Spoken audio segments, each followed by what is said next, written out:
E aí, tudo certo? Hoje a gente vai desvendar uma habilidade que, sério, é essencial para navegar no mundo online. Saber diferenciar o que é um fato do que é uma opinião.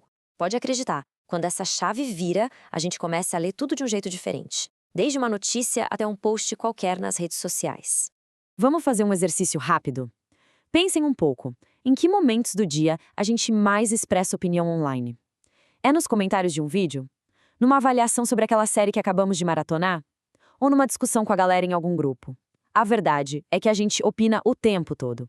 E é super importante ter consciência de como isso acontece. Pois é exatamente isso. Com as redes sociais, com os influenciadores, qualquer pessoa hoje pode publicar o que pensa e alcançar milhares de outras. E é justamente por isso que desenvolver uma leitura mais crítica virou uma necessidade, sabe? A gente precisa de um filtro para conseguir processar tanta informação.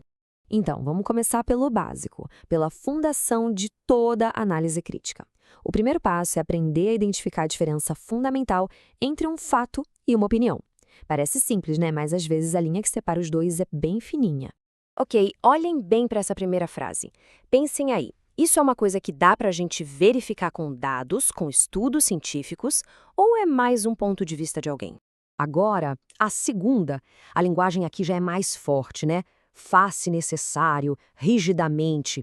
Isso soa como uma verdade universal, algo que não tem discussão, ou parece mais uma proposta, uma visão de como as coisas deveriam ser? E essa aqui, hein, levanta uma questão super atual. Uma obra feita com a ajuda de inteligência artificial é arte? A resposta para essa pergunta é um fato, uma coisa só, ou será que isso depende da interpretação e dos valores de cada pessoa? E para fechar nosso quarteto de frases, onde é que a gente poderia checar se essa informação é verdadeira? Existe alguma lei, algum documento oficial que comprove isso? E aí, quais são os palpites? Chegou a hora de pensar um pouquinho em cada uma dessas frases e tentar classificar. Pensem nisso como um aquecimento para a gente começar a ler o mundo com outros olhos. Preparados? Vamos conferir as respostas? Então, a resposta está aqui. Fato é aquilo que a gente consegue comprovar, checar com dados, com documentos. Por isso, as frases sobre a vacinação e a proibição do cigarro são fatos. Já a opinião, bom, a opinião é um ponto de vista, um julgamento pessoal. Não tem uma resposta certa sobre controlar a inteligência artificial ou sobre o que é arte. São debates, visões de mundo. Sacaram a diferença? Beleza, o primeiro passo a gente já dominou. Agora vamos para o segundo, que é aprender a dissecar um tipo de texto super comum, o artigo de opinião.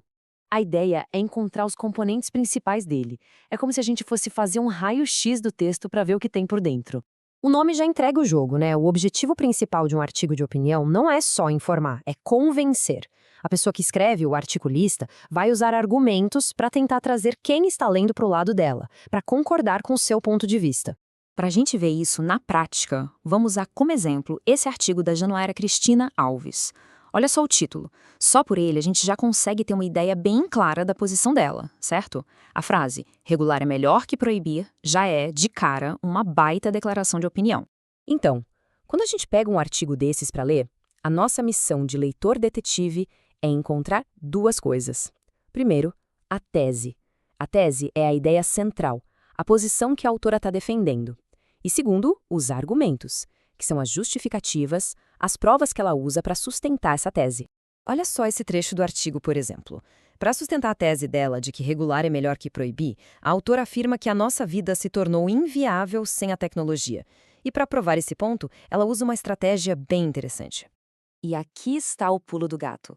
Essa é uma estratégia argumentativa super comum, o argumento de autoridade.